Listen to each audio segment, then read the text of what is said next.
Hi there, everyone. Thank you for joining me today. We are talking about prevention, recognition, and response to burns in babies and kids. My name is Sarah Hunstead. I am a paediatric nurse, mum of two, and founder of CPR Kids. So it's just come to the end of Burns Month. So this is kind of apt that we're talking about this. And remember, if you've got any questions at all, please just pop them in the comments and I will try my best to answer them. And the other thing is that just to make sure all the technology is working well, because we're broadcasting out to a few different platforms simultaneously here. And, to be completely honest, I'm not that good at doing multiple things at once. So if you could just give me a thumbs up or a wave or something, just so I can make sure that all the platforms are doing everything as they should, that would be amazing. So please ask your questions while we're live. If we are not live, then you can always DM us as well. And what I would love you to do is that if there is another topic that you would like me to talk about, please pop that in the comments too, because that's why we do this, is so that we can give you good evidence-based information. So let's start with prevention of burns. Now, one of the most common causes of burns in kids is hot liquid scalds. So I've got my nice hot cup of tea here, which is great, but what I'm not going to do is drink it with baby in arms, because especially, when you've got mum or Auntie Geraldine or whoever who have maybe not seen Bub for a couple of weeks and they don't realise that Bub can then reach up or, is doing a lot more movement than the last time they saw them, then that hot cup of tea can be accidentally spilt on Bub. And the same goes for when they're in their pouches or the carriers. I have seen little ones where poor mum or dad have been drinking over the top of Bub, the lid's popped off and they've ended up with a burn on their head. So really, babes in arms, try not to have the hot drinks. Don't stop drinking coffee, okay? We know you need coffee. We know you need tea. You need it. Don't stop drinking it. Just be cautious of when you're doing it with Bub in arms. That's all. Okay. So that's one part of prevention. But what about the other kids? So not just the babes in arms. When we're thinking about toddlers are curious. They love to do what we do. They see you having your coffee. They have their baby chino. They love doing that. They see you sipping on your tea. If this is left on the corner of the bench, so we're talking like that, that is free game right there. So really make it that habit of moving anything right to the back where little hands can't get to it. That's a really important thing. Another thing as well, which I think has been drummed into us for, years and years and years, but sometimes we still forget, is the importance of the panhandles. So remember, curious little fingers, they want to know what's going on. They want to help. And coming up and pulling this down is still a really common cause of burns in little ones. So make sure that the panhandles are always towards the back, and even better, try not to use the front burners, use the back burners first. Okay, so we're really trying to keep everything out of reach. Also teaching your kids hot as well. So a good example of that, when my little ones were little, because they're teenagers now, and I'll get to what teenagers do with burns in a sec, because there are certain things that they do as well, and kind of goes for adults too. But we had a glass-fronted fireplace or a glass-fronted heater with a flame in it when they were little, and they were fascinated by it. My two little pyros, they loved to go up close to it and stare at it. I mean, I'm sure your kids have got things that they fixate on as well. And so what we did is we let it heat up a little bit, nowhere near enough to burn them, but we let them touch it, but it was hot.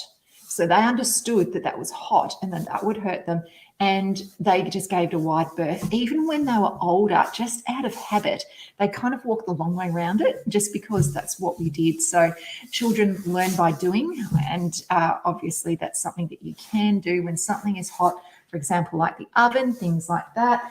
A lot of ovens now are cool on the front, but there are still a lot that really heat up. So letting your child touch it, not hot enough to burn them though, so that they can see, they can learn, hot, they know what hot is, and they know not to touch it. So good luck, because some kids, no matter what you do, they're going to do it anyway. Some kids, they'll listen. So it comes down partially to personality as well.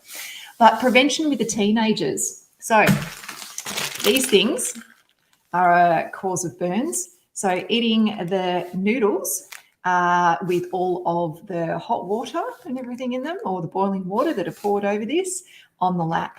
Okay, we see it all the time. They end up with terrible groin genital thigh burns from eating, the noodles on the lap. So, make it a rule in your house: no noodles on the couch, up at the table to eat them. Even when they're teenagers, it is a really, really common type of burn.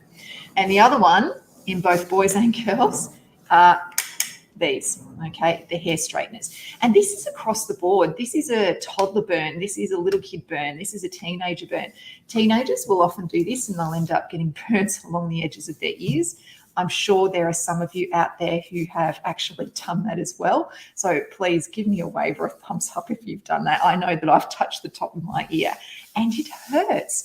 These things heat up to like 250 degrees plus, depending on what kind you've got, within seconds.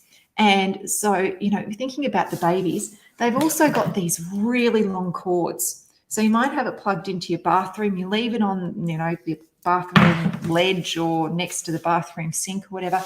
The little one can come along, tug that, grab. Okay. What will happen? That will burn their skin in less than a second. It is so, so hot. So with these things, always keep them out of reach. Unplug them immediately. Don't just unplug them and throw them on the bed or anything like that. Really be aware to keep them out of reach and unplugged, and the cord away as well, because remember, they want to mimic us. They see you using this, they want to use it too. Okay, so keeping that out of reach. So they're just a few common things in your house that certainly contribute to burns, and a few little prevention ideas. There are 1,000 more though. So what I would love you to do is, what have you done in your house for prevention? So please pop that in the comments below. It may be that, you've recently renovated your house and you have a tempering valve on your hot water system, and depending on your state, that may well be required. And so the water that comes out of the tap can't be more than 50 degrees, okay, that comes out of your tap, such as a kitchen tap. So tell me, what have you done for burns prevention? So we talked about prevention. Now let's talk about the types of burns themselves. Now, we used to talk about first, second, and third degree burns, but we don't classify burns like that anymore. They are superficial, partial thickness, full thickness. And so one thing we need to remember is that particularly superficial burns, they really, really hurt, okay? But full thickness burns, there may not be any pain at all. It can look waxy, it might look charred. It can look quite awful if you've ever seen that. A superficial burn may be quite red. The skin may just look like it's peeled away. It may be blistered, or it may just look like a bit of a sunburn. So the partial thickness is when it has just part way through the skin, full thickness, obviously through the dermal layers, and then of course the superficial where it's relatively up the top. So, but that's just for your information. Doesn't matter. You don't need to diagnose that at all. And I really kind of just summarized that in. We could go and talk about that in depth with a lot more detail, but it's not necessary. You don't need to really know that. What you need to know is what to do if your child does burn themselves and when to seek medical help. So that's what we're going to talk about now. So first of all, if your child has burned themselves, let's go for the cup of tea, because really those hot liquid scalds are the most common cause of burns in kids. So we're going for the hot cup of tea. They've pulled it down over the top of themselves. The first thing we're going to do is remove, okay? Because what we're going to do here, remove, cool, cover, seek, okay? Remove, cool, cover, and seek. So we are going to remove the clothing or anything on the burned area. and that includes the nappy. So if they've got their top on, we're going to take their top off. We're going to take their nappy off in case that hot cup of tea has gone down inside the nappy, because you know what nappies do? They're designed to retain liquid and retain heat. So what will happen is the child will end up with awful genital burns. So please always remove the nappy, okay? We're going to remove any jewelry or anything like that if you can to the burned area. The only time we don't remove anything is if it is stuck to the skin. So a good example of that, I looked after a little girl once who reached up onto a barbecue for another sausage. She was wearing a polyester fleece. The fleece actually melted to her skin. Her amazing parents just cooled over the top. Great first aid, but they didn't try and remove it because it had obviously melted over the top of the skin. So you remove clothing, jewelry, etc. from the burned areas unless it is stuck to the skin, okay? So once we've removed, we're then going to cool, okay? So we are going to cool the burn for a minimum of 20 minutes, okay? Minimum 20 minutes with cool running tap water. So ideally, they've burned their hand, okay?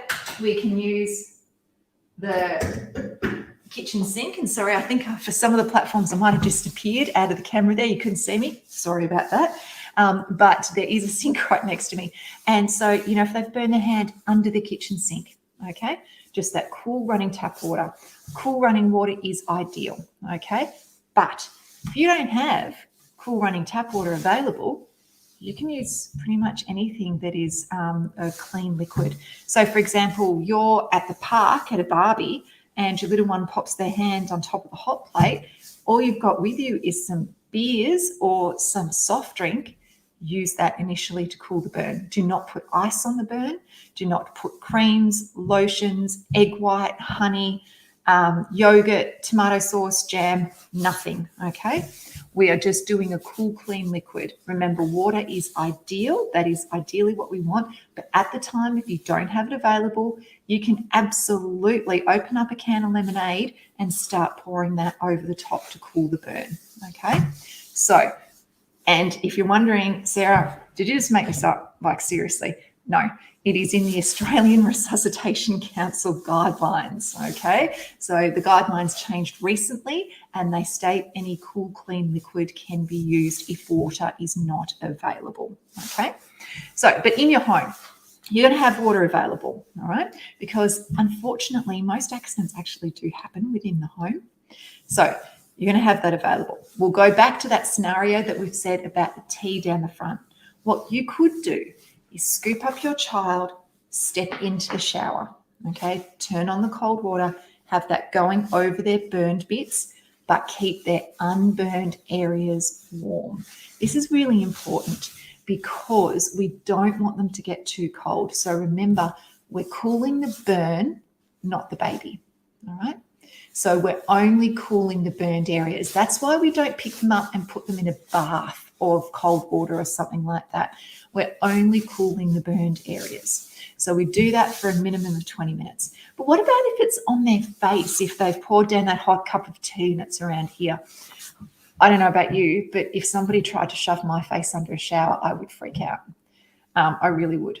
So what's really important is I think that, you know, next time you're at Woolies or up the shops or you're, you know, at the hardware store or something, grab one of these. So this is just an empty spray bottle, clean, obviously. Don't repurpose your cleaning products, please.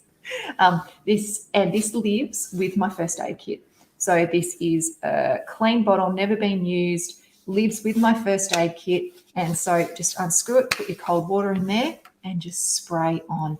And that's going to be a whole lot less traumatizing than trying to shove their face under a shower or something like that. So you're just constantly just spraying that gentle spray of that cool water so it's running over the top. So that is a really handy thing to have. They cost about $2.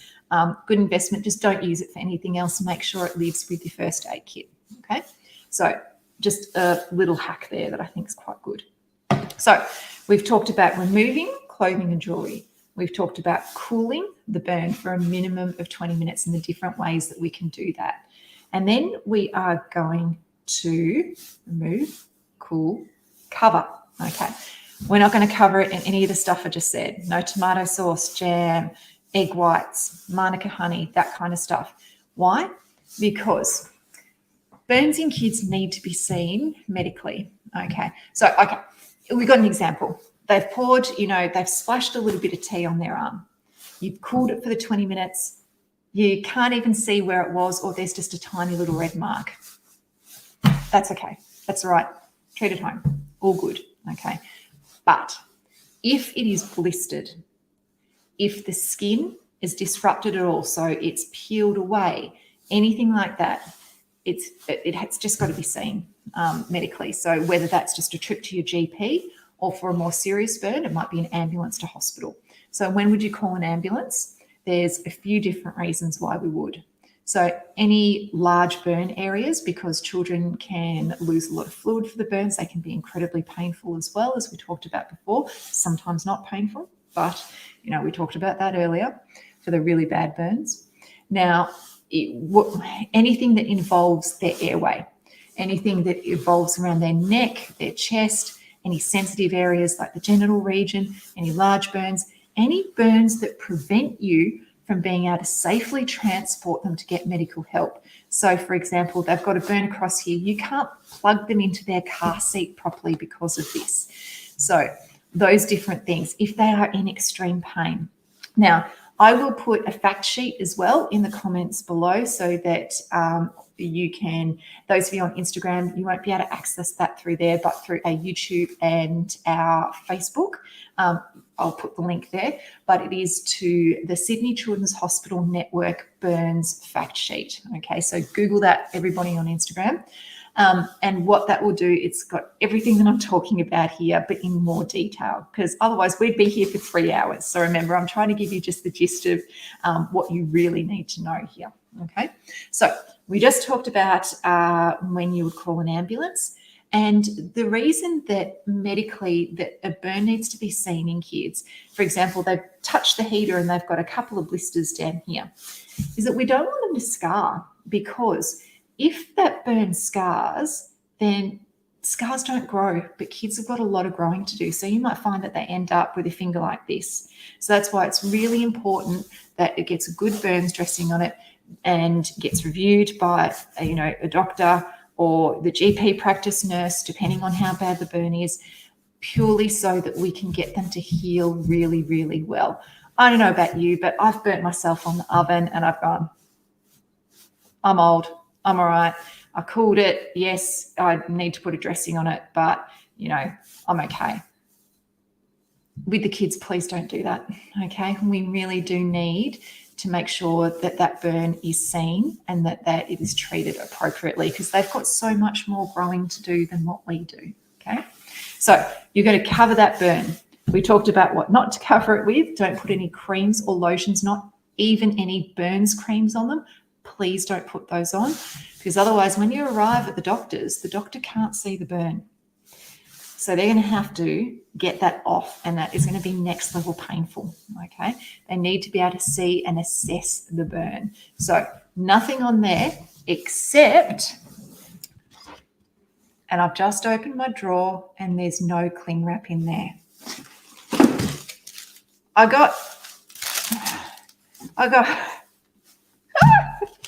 I should have checked to see if there was any cling wrap in there first, because a really good burns dressing, now that I don't have one to show you, is cling wrap loosely placed over the top of the burn, okay? You can see through it, it protects it, it helps a bit with the pain without the air going on top of the burn, but just don't wrap it around tightly, okay? And only after it's been cooled adequately, okay? Remember, minimum 20 minutes. So you can use cling wrap, or you can use a non-stick dressing as well. Another alternative is that if you have got, say, a tea towel that's not fluffy, for example, like this, that you could wet that and place that over the top as well as you are seeking help. Make sure it's clean, okay? So we're going to cover the burn and then we're going to seek medical help, all right? Really, really important. Remove, cool, cover, seek. Now, I've given you a really quick rundown here. if there's one thing I want you to remember, it is that burns need a minimum 20 minutes of cool running tap water, okay, over the top.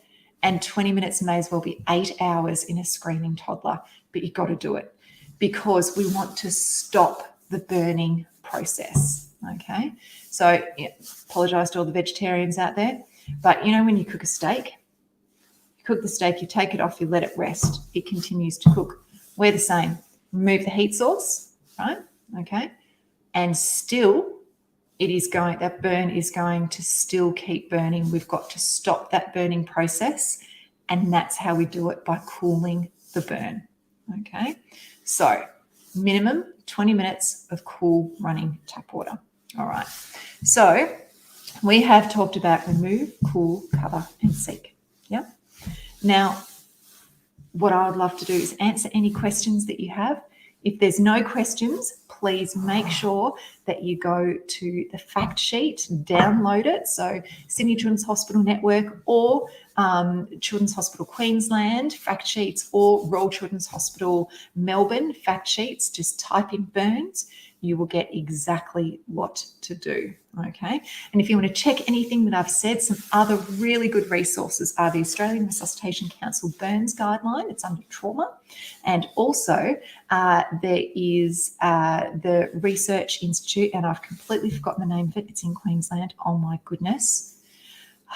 The research into trauma and burns. Oh my goodness, I've mucked it up in my head. Never mind, that's okay. That's the worst thing that happens in my day. I think I'm having a good day. So that is also a fantastic resource as well. And follow them on Instagram because they have